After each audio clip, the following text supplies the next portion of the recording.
በጣም እኔ በጣም ራሴን አየሁት የተፈጠሩትን ነገሮች አስበሽ በቃ እንድናደርግ ተውት። በቃ ለየብቻ የዳኒ ማፍ መክፈቻ የሆንኩት በአንተ ምክንያት ነው። ገባ? ሶሲም ባታውቃት ባልሆንኩ ይክፈቱብሽ። እኔ ስልክ ማጥፋት አይደል? ኦኬ ከዚህ ጭቅጭቅ ማራቅ እኮ መብቴ ነው። ማንም ወይኔ በላቸው አለ።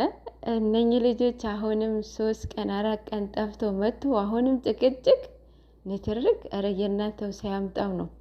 በጣም ነው የምር በጣም ያሳስባል የእነሱ ነገር ማለት ነው። እና በፍቅር እየተፈላለጉ ግን ደግሞ ውስጣቸው በጣም በቃላትን እየተቆሳሰሉ ነው ማለት ነው። ሁለቱም እልህ ነው እያታየባቸው ያለው።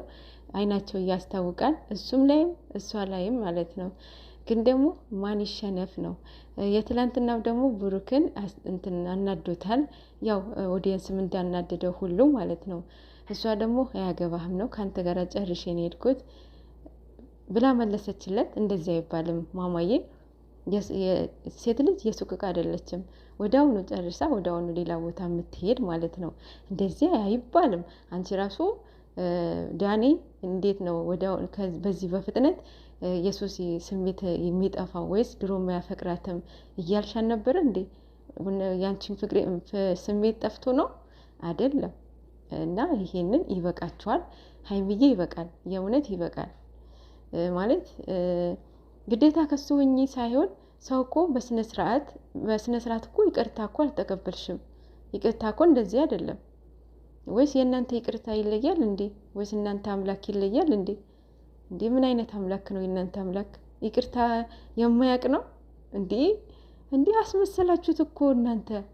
ኧረ ተው፣ ከፈጣሪን ጋር ግብ አትያዙ። የምር አንድ ቀን ራሱ በስነ ስርዓት ስታወሩ አላየንም።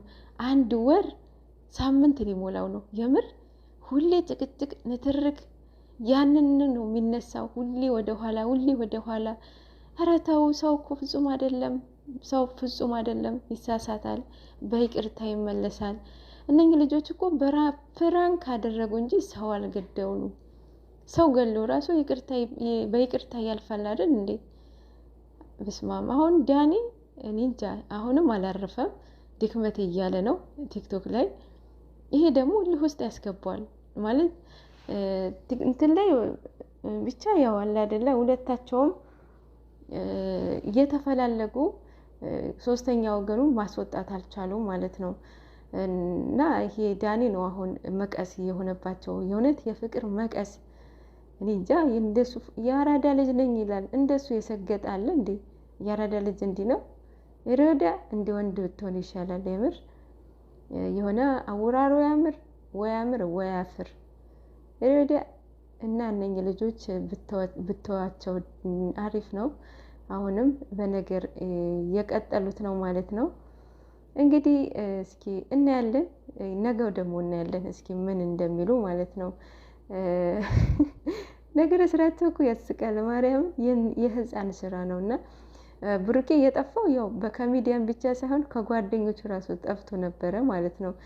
ያ ማለት ያው ያለበትን ሞመንት ወደ ሚዲያም ሆነ ወደ ጓደኞችም የሚጋብዝ ስላነበረ ይመስለኛል።